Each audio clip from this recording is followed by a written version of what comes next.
people talking and to build some slight rapport. It's actually the connection afterwards that really helps and the transition. So, around about 1 AM. So what do you think are quite good topics to talk to bouncers about? Bear in mind, in London, the majority of them are quite big bruisers, tend to be Eastern European. Gym. How they train.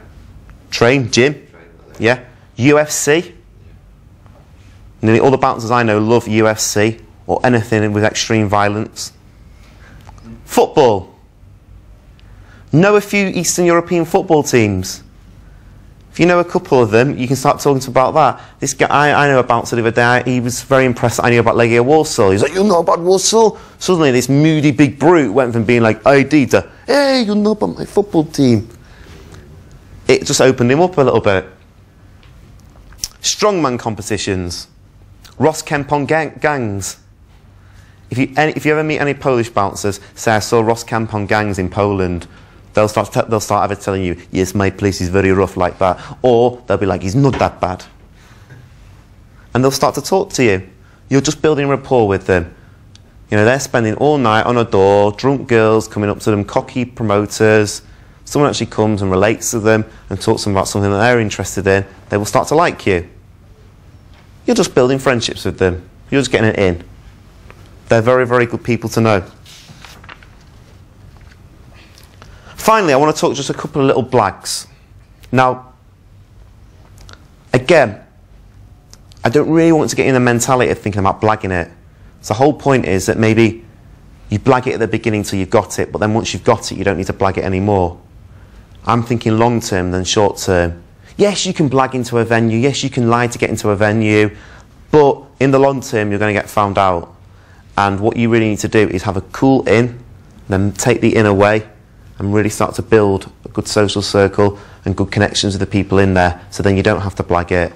And sometimes with certain blags it can be dangerous because you can really cut off your chances, because when they find out they don't want to know you. I was lucky. Uncle Kev thought it was quite funny. The BBC thing was quite easy. I got away from it. And that when I managed to, when I was not allowed to do the club promoting anymore at the beginning because of drama school, I'd managed to build enough connections so I could do it at the weekend. Turn up early to a venue. If you're a bit worried about a group of guys getting in, like the other day we were going to a really, really exclusive bar. Now you don't have to be on the guest list, but this exclusive bar didn't want groups of guys to go in. And I knew I was with two other guys who were very, very reputable. They were cool. However, 3 guys is a group. So I went in early on my own 10 minutes before I met them. And I came out on my phone, asked the bouncer a time or something, said, oh, my phone's not working. I said, I've got to go and meet 2 clients. They're supposed to be in there already. I'm just going to go out and meet them. He said, okay, I'll come back in a minute. He was like, yeah, no problem. So then when we rocked up with 3 people, it wasn't 3 people. It was 1 person that was going back in and 2 other people. Just little things like that. If we'd rocked up 3 guys, didn't know anyone there, weren't buying a table or anything, they might have said, no groups for lads, please, mixed groups only. So little things like that. You can find out who the powerful people in venues are very easily. You can find out who the owner is. You can find out who the licensee is. You can actually find out who the directors and the investors are. They have to publish their tax reports every year and their earnings. It's a public document. Any nightclub, you can look at their profit for the tax year. It finishes in April in England. And you can find out who the important people are in that venue. And you can then turn up, and what is a good little blag is to say, my PA, Jenny, don't put it on you, put it on my PA, Jenny, contacted so-and-so. Now, I've just got this note that she contacted Marcus Delaney at Gito Club, and he's a managing director of that club. He's a rich businessman. He's a multi-millionaire. Don't say that. I'm just letting you guys know that's who he is. And yeah, she's contacted him. She just said, yeah, we're a friend of his. She's his sister-in-law. Often, those people are never at the venues. They're too important. That these directors, these very people high at the social spectrum, if they are, they're downstairs, they don't want to be bothered. The door person will not want to bother them. They will only bother them if it's really, really important. You can blag it. You can throw a name in there somewhere. But again, you've got to be very, very careful. And I would say, pay into the venues for the first couple of times, do what we spoke about today, building up the social circle, the social proof, and then you won't need to do that.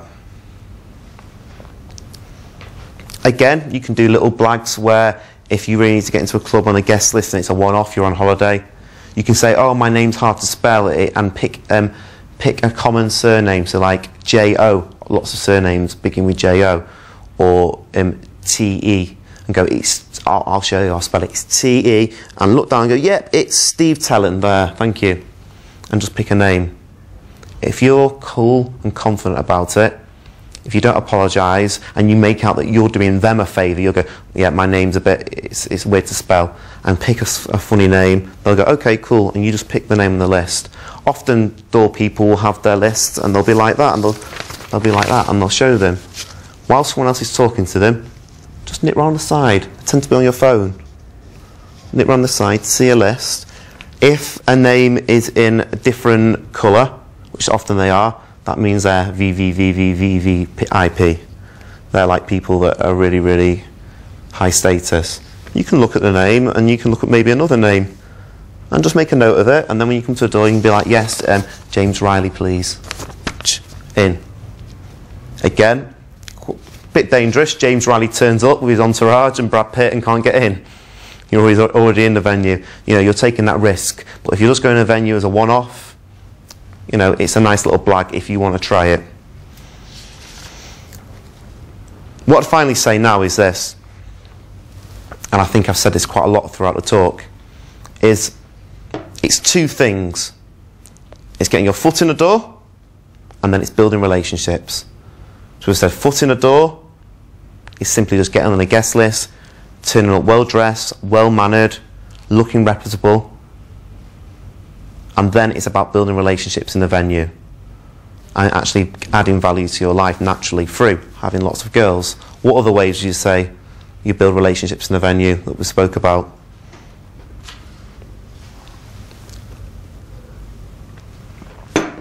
Social intelligence. Any other suggestions? How do you build relationships in the venue that we spoke about? What are the main principles? Building rapport. Building rapport, yeah. Finding something in common. Finding something in common, yeah. Seeing if they have the same social circle as you do. Yes.